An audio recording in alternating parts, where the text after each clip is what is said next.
dare you?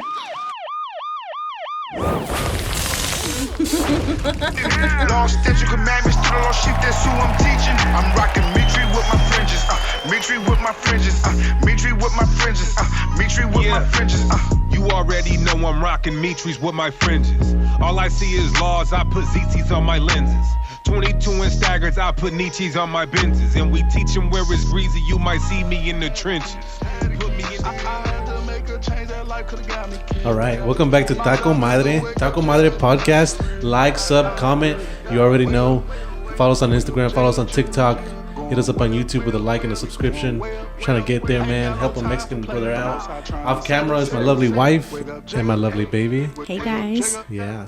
And then also today we have a very special guest. And it's gonna get intense today.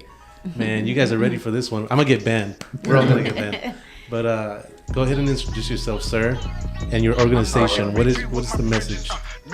Right. So I want to say first and foremost, call Allah Yahweh Hashem Mashiach Yahushai. That's all praise to the Most High in the name of His only begotten Son, who the world eagerly called Jesus Christ. My name is Yahushai. My name is Makwai from the school of Socalled, specifically from the branch of Tijuana, Baja California, Mexico. Right, and we represent, of course, the so-called Black, Hispanic, and Native American, indigenous peoples of the Americas, right? The true Israelites of the Bible, and that's essentially the message, and that's what we're doing. Is we're teaching the Bible according to history, archaeology, prophecy, and marrying it with what's going on today, right? The headlines, the news, which is prophecy. And teaching our people who they are, teaching them the law, specifically teaching them who Yahushua really was, the Son of the Most High, and bringing our people back to the Most High God, man, back to the true culture. So, and I would be Officer 10,000 of Safari in office. Her name is Nakwai. And when I say Shalom, that means peace. So peace to all the listeners, Rasa, all the brothers out there, sisters listening, and certainly to my gracious host here and his family. Thank you, which is in Hebrew, the water for having us on the show. Amazing. Wow. So Shalom, I always wondered what that meant, so now I know. And that's Hebrew, huh? So the message is that we're the lost children of Israel. And that's right. We have, like it says in the Bible, we have strayed away from God, and we've been afflicted with curses. And it's time for us to kind of go back before he comes back, right? That's right. Yeah, that's exactly what's going on. Let's see. And then you're at Tijuana. That's right. Tijuana, we're located off of Mutualismo and Segunda. And we're on the third floor of our building, 830 y Mutualismo. We normally teach in Zona Centro off of Segunda y Constitución, right across the street from Calimax and the 7-Eleven there.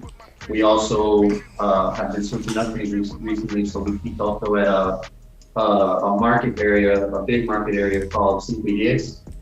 And we kind of alternate between Zona Centro and 510, but we've also been kind of like throwing other locations into the mix just so we can reach other parts of the community that may not know about this truth yet. There is a lot of people that haven't heard about it, so that's what we're located at. That's how we operate. Okay, interesting. So it's a big organization. You guys are also nationwide, and there's other what would you call them? Chapters, right? Yeah, chapters. I call them branches just because we like to exercise the scriptures in our speech. The scriptures actually say that, that you speak in precepts and parables. We recite regularly because it's who we are. So we got branches all scattered throughout the U.S. We got brothers in Puerto Rico. We have a few prospects in the Caribbean. We have brothers in the Netherlands, as a matter of fact, and in Canada as well. Yeah, and brothers in Hawaii. It's really growing in the spirit. There's a lot of brothers waking up, specifically within the U.S. and surrounding areas. Okay, great. Well, so far it sounds great. You know what I mean? It sounds like any other. So I don't know why you guys are portrayed as such, bad people in the media. But let's talk about like you and how you got into this movement, like, because maybe you were awakened right at one point. Yeah. So I was like a lot of brothers. You're kind of always curious about what else is out there. Is there an afterlife? A lot of us are spiritual, right? I would say I was a spiritual, I guess, practice or belief. I grew up in the Catholic Church. My mom tried like hell to get me into the Catholic Church, to get me confirmed and all that madness. The farthest she ever got with me was baptism, and after that it was a real headache for her to drag me to church.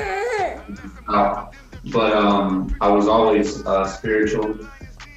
Growing up, I was kind of I kind of got in with the wrong crowd. I wasn't gangbanging or anything. I didn't walk that route, but I definitely knew something. And I definitely got involved with a bunch of people. I myself grew up skateboarding, graffiti, and a lot of drugs. Eventually joined the military. I was in the Navy for 4 years, from 04 to 08.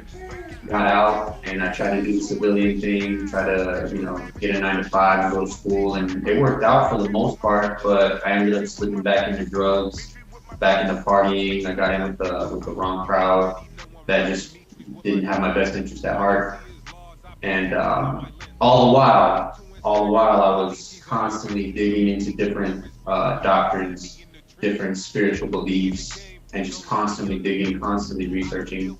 Eventually, one day I was on YouTube. I was at work because I'm in IT. I was on YouTube, and I saw one video specifically of this elder brother Zabak, who's with HOY, I believe, still with HOY. He's an elder in the community, a very powerful brother, although not from our school. And I saw they said Mexicans are Israelites, children of God, and blacks and Hispanics. Like, what the hell? And clicked on that, and it was just a landslide from there. One video after another. I sat on my hands for about 1.5 years. I really didn't do anything. I was just watching videos, until eventually I literally had a panic attack. And like what brothers say, the spirit gets you. And I myself had a very serious panic attack, and I realized my situation, what situation my community is in, my people are in, and I just felt horrible. I felt terrified that I wasn't doing anything about it. So I think it's August 15th, 2017 was when I put all 10 toes down, and I started going out to the streets and learning and reading and teaching this walk. Where were you? What's the car?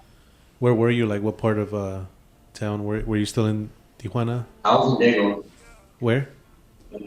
Where they started teaching at 4th and Broadway.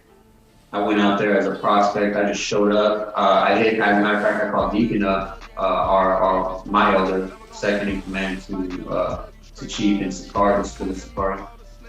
And he invited me downtown back when I think camps were on a Tuesday. That was my first day really out on the street, and immediately committed to the walk, and immediately committed to being in school, and I got in the program. Eventually became a soldier. It wasn't until about 1.5 years or so, I'm probably missing the timeline, but around about 1.5 years or so, that I was given the opportunity to come out to the TJ and start teaching and building up. Man, that's quite a journey, though. You feel like this path has led you on some interesting, because you're out there. Let me show the people what you're out there doing, because I don't think they get the full extent of how committed and how serious you are. You're out here really doing it. You're out here in Tijuana, probably the most dangerous city. You never had any trouble doing this? Yeah, we've run into some pushback. Authorities out here, they haven't given us too much trouble. They'll let us know, hey, I think it's been like once or twice. They kind of questioned us and told us to disperse when COVID really kicked off. They were real strict on us. They at the very least, they had us wearing masks during that whole mask mandate. Random dudes would come by and they'd flash badges and tell us we got to get up the street or whatever, or disperse because we're drawing a crowd. with COVID, we couldn't do that. As far as our people, I mean, we get pushback regularly. We get people yelling at us, cursing us, telling us we're Pharisees, we don't know what we're talking about. There's a very, very heavy demonic spirit out here that's based in Catholicism and Christianity. It's a constant battle. It's a constant battle. You know, we do have victories, and we've gotten a lot of our people to take off their rosaries, take off their idols, you know, denounce the white Jesus and all that. But there's been a ton of pushback, you know. If anything, that really just motivates us more, because it's prophecy. Scripture literally tells us that they're not going to believe, they're going to push back, they're going to be hard-headed, right?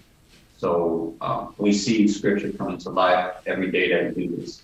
Yeah, and I think Tijuana is, last I checked, number 1 or number 2 deadliest city in the world, not just Mexico, but the world. Like deaths, murders per capita. I think they recently lost count, or the amount of kidnappings in Mexico were over 10,000, I think, last year, was it? And over 400 in the month of March alone, something like that. I can't recall the statistics, but it's something outrageous. It's absolutely outrageous, right? This is the state of life, and this is the condition that we're living. I know that down around your way in Texas, what is that? What's that border town? I forget it. There's a lot of them. There's Nuevo Laredo and Juarez. El Paso. Juarez. Juarez is up there. Juarez is a major stomping ground for, you know, for bad folks. You know what I mean? Specifically amongst our people. You know, a lot of death, a lot of kidnapping. I mean, we know what life is. We all understand what life is like along the border. You know, it's definitely dangerous. Mm-hmm. Absolutely. And our people live there, like day in and day out. They work, they commute, they go to school. It's an incredibly dangerous situation. And where's the help? We're shipping Ukrainians over here, and they're getting ahead of the asylum seekers that were, already in line. That's right. They just skipped them. Yeah. If I may, because it's kind of how we operate. I wanna bring out some scripture on that really quick. If you'll Yeah, allow me. absolutely. Okay, so because it just doesn't make any sense that we're right next door and we contribute so much to the economy of the United States, but we really get no benefit. We get no real support when it comes down to it. We have to jump through an endless amount of hoops when, for example, like you just said, Ukrainians can show up at the door and they let them right in. Get this. This is the book of Psalms, chapter 83 and verse 2. It says, "For lo, thy enemies make a tumult," right, which is like a rumbling, "and they that hate thee have lifted up the head." So these other nations, they're very proud, specifically the United States, right? They're very proud against people like us. They're very proud against people that denounce them and stand against them, right? "They have taken crafty counsel against thy people and have consulted against thy enemies." These nations, right? They take crafty counsel and they devise economic policy. They devise immigration policy.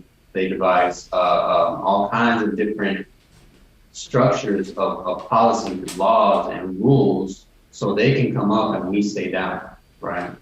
Verse 4, "They have said, come and let us cut them off from being a nation, that the name of Israel may be no more in remembrance," right? "For they have consulted together with one consent, they are confederate against it." And then it goes on to name these nations, chiefly Edom, which were the so-called white people today. But see, that's prophecy. That's how they've been operating, right? That's why like Chinese folk who come to America and live that quote unquote American dream, Arabs, East Indians, it's extremely easy for them to come into the US, get a loan and get it popping. But our people are literally starving, dying, needing. There's thousands of children without parents locked up in cages at the border right now, but we're worried about Ukraine. It's absolutely insane. That's a good point. I have nothing to refute that right now. The irony, huh? Yeah, it's a lot of irony. It's a lot of hypocrisy. Hypocrisy, yeah, that's the perfect word. Let's see. You said something like the so-called white person. So you guys don't believe in like white, black, brown, right? Those are just like colors. They're not. Yeah, I mean, we're not ignorant that there's color in this world, right? There's people that are melanated. By and large, people of the Americas that are melanated, darkly melanated, are so-called black people, so-called African Americans. If you go to Central and South America, and even in North America with indigenous, typically if you run into an indigenous man or woman, they're melanated, they're brown. But we understand that because of slavery, because of other nations coming to this country and mingling with us, true blood Israelites don't look like 100% indigenous. They don't look 100% black. I mean, there's a lot of light-skinned brothers walking the United States right now, but they are true blood Israelites. So we reference color, but loosely. We say so-called white because obviously white people aren't white. They're pink. You know what I mean? They're red. They're not literally white. That's a misnomer. It's more than anything used to confuse, right? And it's also I guess you could call it a brainwashing, right? White is typically associated with purity, honesty, right? Maturity, all kinds of positive synonyms. And black is associated with negativity, wickedness, evil, witchcraft, and so on, right? So we don't really stand on those things. We say so-called white, we say so-called black. We make a clear distinction that we don't really stand on color. Yeah, you know what? That makes sense. That's kind of also breaking down the racial paradigm in a way, because if you don't look at it like that, yeah, for a while specifically. And if I may, a lot of people accuse us of being that way, right?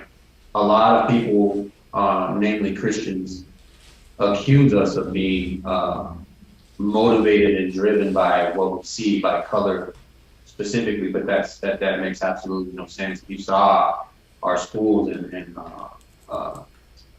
our ranks, our soldiers and our officers, becoming a very broad spectrum of colors, so-called.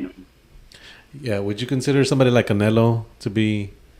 Do you feel like he's more Spaniard? Because when I look at Canelo, he looks like he looks Irish. Yeah. I'm not gonna lie, it throws you. When I very first heard of Canelo, when I saw him, I was like, damn, that dude, he's pretty white and he's got red hair. But who am I to talk? You know what I mean? I don't exactly look like 100% indigenous person, So Bro, you really gotta learn. You gotta learn to get over that, I think you look plenty indigenous, sir. I appreciate that, bro. Let's see. Isn't that where we get like nopal en la frente? Yeah. That's like slang for calling someone, it's a straight up Indian, like a hardcore indigenous. Yeah. You think that's racial? That's should we strike that from our vocabulary? It's in the culture. It's part of the culture. Point, like sometimes we joke and we'll say it when we're teaching, right? Because we simply to point out the hypocrisy of our people, right? What is it? 2 weeks ago? I believe it was 2 weeks ago. We were teaching, and our brother came up to me, and he looked pure indigenous, as far as I could tell, and he was tatted up, and he was with some gang affiliation. And the first thing he came up and told me was that he showed me his body, where he was from. He started like flashing his sign, like his tattoos, and kind of flashing on me, and what someone called banging on me. And I played it cool, and I just kept talking to him, and I was like, do you know where you come from? Do you know what your background is? And immediately he claimed Spaniard. And he's like, no, and he had a Cortez tattooed on his forearm, and he's like, no, I'm Spaniard. My grandparents are from Spain, and I just couldn't really buy that. You know what I mean? Like, I was like, bro, nothing about you says that you're Spanish. You might, again, at the same time, we can't count with color. You might be, but your spirit, the way you carry yourself, the way you talk, specifically the persons that you're suffering, being a gang member, right, struggling, and hurting and banging on your people, the Bible is giving me an indication that you're not Spanish. You're an indigenous brother that's suffering from a very severe brainwash. Oh, you know what that's like? That's when like a sexual assault victim identifies with her, her abuser and like starts to. Stockholm syndrome. Yep, exactly. Yeah, perfect. So Exactly, he's got his conqueror tattooed on his arm and stuff. Yeah, and it's preferred. It's to say that you're from Spain is something that's preferred. People look upon that like it's something honorable, right? And they shy away and they denounce their indigenous roots. A lot of people do that. There's a lot of sisters walking around the streets right now with blonde hair, blue contact lenses. A lot of our brothers are dressed like European. Like it's just ridiculous. They're pretending to be something they're not. How dare you!